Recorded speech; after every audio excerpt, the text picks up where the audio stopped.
झारखंड में जो आज हेमंत सोरेन की सरकार है, ये सरकार ना तो यहाँ के लोगों के हितैषी है, ना आदिवासियों के हितैषी है, ना ओबीसी के हितैषी है।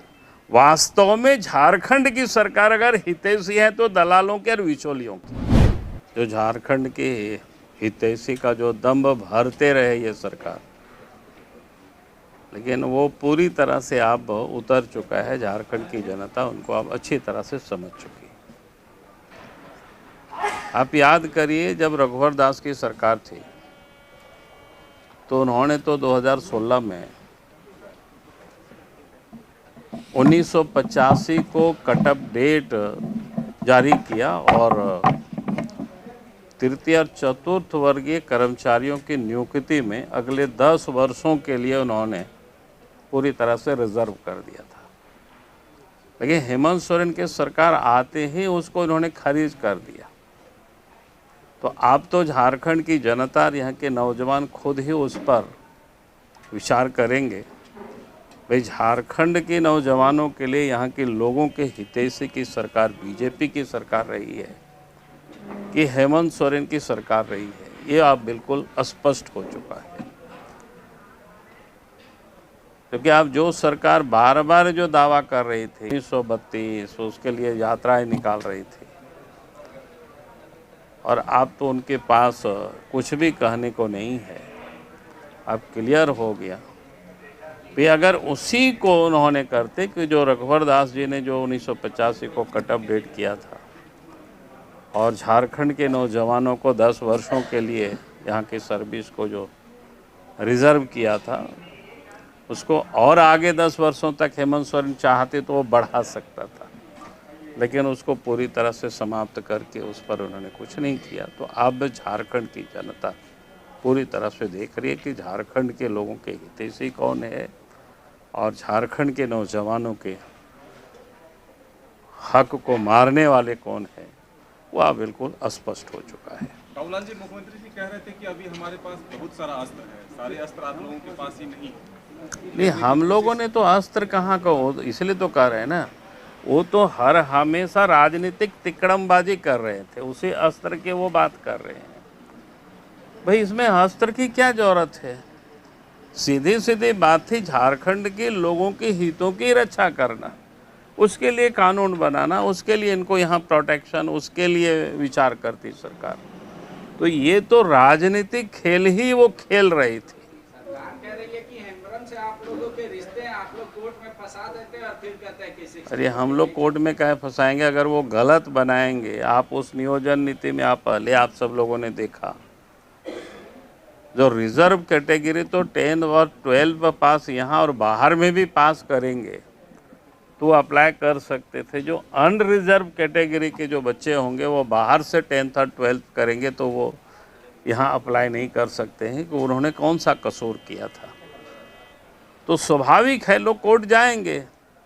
उस समय ही हम लोग कह रहे थे कि ये भाई गलत आप कर रहे हैं, तो कोर्ट लोग जाएंगे, कोर्ट इसको आपका निरस्त करेगी। वही हुआ, कोई नई बात तो उसमें हुआ ही नहीं था। जो बात हम लोग बोल रहे थे, सरकार को समझा रहे थे या आपने गलत किया है तो गलत ही होगी।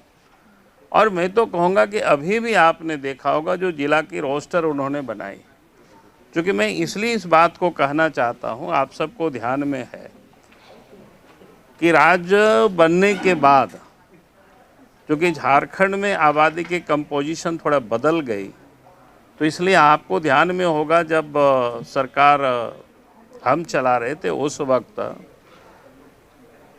ओबीसी को 27% रिजर्वेशन दे करके रिजर्वेशन की सीमा रेखा को हमने 73% ले गए थे। उस वक्त मामला अदालत में गई, लेकिन अदालत ने उसको पूरी तरह से खारिज नहीं किया था। उन्होंने कहा कि सुप्रीम कोर्ट में जो तमिलनाडु का मामला चल रहा है उस फैसला को आने दिया जाए और उसके बाद फिर आगे उस पर निर्णय किया जाएगा। और सुप्रीम कोर्ट का जब निर्णय आया और सुप्रीम कोर्ट ने कहा कि राज्य सरकार चाहे तो राज्य में जरूरत उनको महसूस होगी तो 50% से उस सीमा रेखा को आगे बढ़ा सकती है। उसके लिए भी उन्होंने फार्मूला तैयार किया था। और पिछली जब रघुवर दास जी की सरकार थी उस दिशा में सर्वे और बाकी वगैरह उन्होंने शुरू की थी, लेकिन सरकार वो चली गई। तो कायदे से हेमंत सोरेन की सरकार को एक आयोग गठित करके, जिसको ट्रिपल टेस्ट भी कहते हैं, एक बार सर्वे करा लेते और उसके बाद ओबीसी की आबादी चूँकि यहाँ बड़ी तादाद में है उसको ध्यान में रख करके और फिर वो जो रिजर्वेशन की पॉलिसी ले आती ताकि उन लोगों के हक को भी मारा नहीं जाता। लेकिन हेमंत सोरेन की सरकार ने तो जिस प्रकार से रिजर्वेशन पर एक प्रकार से ओबीसी वर्ग को यानी उनको नकार देना, यानी उनके और कुछ ध्यान नहीं देना, ये बिल्कुल स्पष्ट हो चुका है। पिछले पंचायत चुनाव में भी हो गया। नगर निकाय की जो चुनाव थी पहले घोषणा हुई थी, उस वक्त उन्होंने उसका कोई ख्याल नहीं रखा। बाद में जब कोर्ट लोग गए और कोर्ट ने कहा तब इन्होंने कहा कि हाँ फिर कराएंगे। अब पता नहीं कब क्या कराएंगे, अब तो कहीं कोई आता पता नहीं चल रहा है कि उस दिशा में कुछ सरकार कर रही है। तो इसलिए हमने कहा कि जो झारखंड में जो आज हेमंत सोरेन की सरकार है, ये सरकार ना तो यहाँ के लोगों के हितैषी है, ना आदिवासियों के हितैषी है, ना ओबीसी के हितैषी है। वास्तव में झारखंड की सरकार अगर हितैषी है तो दलालों के और बिचौलियों की, उन लोगों को संरक्षण में, उन लोगों की प्रोटेक्शन में ही सरकार लगी हुई है। यह स्पष्ट रूप से दिख रहा है किस प्रकार से लोगों को बचा रहे हैं आर्थिक अपराधियों को, जिन लोगों ने लूटा है राज को, उस पर आज तक कोई एफआईआर नहीं करना, इस बात की पूरा सबूत है। आगे मैं कहूँगा कि चूँकि मनीष जी यहाँ खड़े हैं, जब समय आएगा उस समय हम लोग बताएंगे क्या करेंगे, कैसे करेंगे, उस वक्त बताएंगे। आज ही सब बात आपको बता देंगे तो आगे के लिए तो छोड़ दीजिए भाई बाकी चीज़ें। तो मैं कह रहा था कि मनीष जी यहाँ हैं और हजारीबाग के बारे में आप सबको पता है, इन्होंने कल विधानसभा में भी मामला को उठाया। आज दो व्यक्ति यहाँ विधानसभा में भी और मुख्यमंत्री के यहाँ भी लोग गए थे 20 तारीख यानी 18 तारीख से पैदल हजारीबाग से चल करके दो राम भक्त रांची तक पैदल चले। अभी यहाँ ऊपर लॉबी में ही बैठे हुए एक अजय कुमार दास है, एक पुरुषोत्तम पांडे है, वो दोनों आ गए देखिए। और 18 से पैदल चल करके 20 तारीख को पहुंचे और 20 तारीख से मुख्यमंत्री से मिलने की दोनों ने प्रयास किया। वहां पर मिलने का समय नहीं दिया इन लोगों से, अभी तक वो मिला नहीं। अभी लोग यहाँ आए हुए हैं, गवर्नर से भी मिलने की कोशिश की हमने, गवर्नर के बारे में पता किया यहाँ से, वो चले गए हैं देवघर और कल शाम तक लौटेंगे।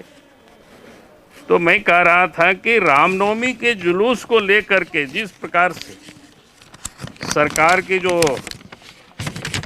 रवैया है वो किसी से छुपा हुआ नहीं है। आप सोच सकते हो कि 5000 से अधिक लोगों के ऊपर 107 करना, 9 लोगों के ऊपर तो शायद एफआईआर ही किया है। जो लोग धरना पर बैठे हुए थे, जानकारी मिली, उन लोगों को भी डरा करके धमका करके हटाए, नहीं तो जिला बदर कर देंगे।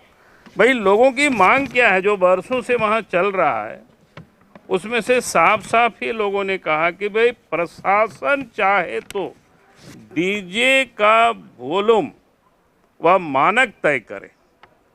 कहने का अर्थ है कि बिल्कुल साफ कह रहे हैं कि ये लोग कि भाई आप उसका जो वॉल्यूम होता है डीजे का तय कर दीजिए कि भाई इतना वॉल्यूम में ही बजेगी, क्या दिक्कत है। ये कोई बिल्कुल मांग उन लोगों की वाजिब है। और साथ ही कहता है कि भक्ति गाने को भी शॉर्ट लिस्ट करें, यानी सरकार की ओर से जो भक्ति गाने पूजा समिति की ओर से आप मंगा लीजिए, आप पूरे सुन लीजिए और उसमें से जो आप 10-5 जो आप सेलेक्ट करेंगे फिर उसी को लोग बजाएंगे। भक्ति गाना को भी, उसमें भी कहीं कोई लोगों की डिमांड कोई गलत नहीं है। उसके साथ साथ कह रहे हैं कि भाई फूहड़ और अश्लील गाने पर सरकार रोक लगावे। अब इतनी अच्छी और इतनी सुंदर डिमांड है जनता की ओर से, और उसके बाद सरकार यानी जुलूस में डीजे नहीं बजेगी, अपनी जिद पर अड़ी हुई है। तो आप सोच सकते हैं भाई किन लोगों को खुश करने पर आखिर किन को आपत्ति है डीजे से, ये सरकार को बतानी चाहिए। किन लोगों ने कोई आपत्ति किया है। आज आप देखेंगे कि भाई डीजे तो क्या, आप तो देखते हैं हम सब लोग, किसी को कोई आपत्ति नहीं होती है कि रोज़ सवेरे सुबह देखते होंगे 5 बार अजान होता है माइक से, हम लोग दूर दूर तक सुनते हैं। कहाँ किसी को कोई आपत्ति है, कोई किसी ने कोई विरोध नहीं कर रहे हैं। तो ये सरकार जानबूझ करके जबरदस्ती जिसको कहते हैं, इस राज्य के अंदर में हिंदू और मुसलमानों के बीच में तफरका पैदा कराना, इसकी एक प्रकार से षड्यंत्र है। सुनियोजित साजिश के तहत इन्होंने इस प्रकार की ये जो बंदिश लगाई है, और ये एकाएक नहीं हो रही है घटना। लगातार आप देखेंगे उर्दू से लेकर के विद्यालयों में उर्दू स्कूल लिखवाना, वहाँ प्रार्थना में क्या हो रहा है, आज तक किसी को कोई सज़ा नहीं मिली। फिर पिछले दिनों देखे कहाँ बांकी में जो घटना घटी शिवरात्रि के दिन में, जानबूझ करके जिन लोगों ने मारपीट किया, जिन लोगों ने आपत्ति किया, तोरण द्वार बनाने से गिरफ्तारी उनकी होनी चाहिए थी तो मामला सलट जाता। लेकिन समाज दोनों को लड़ने दिया और फिर बाद में दोनों तरफ से दोनों ओर केस कर दिया दोनों ओर से। यानी समाज को कैसे लड़ा रही है आज इस राज्य में सरकार, वो इसका उदाहरण है।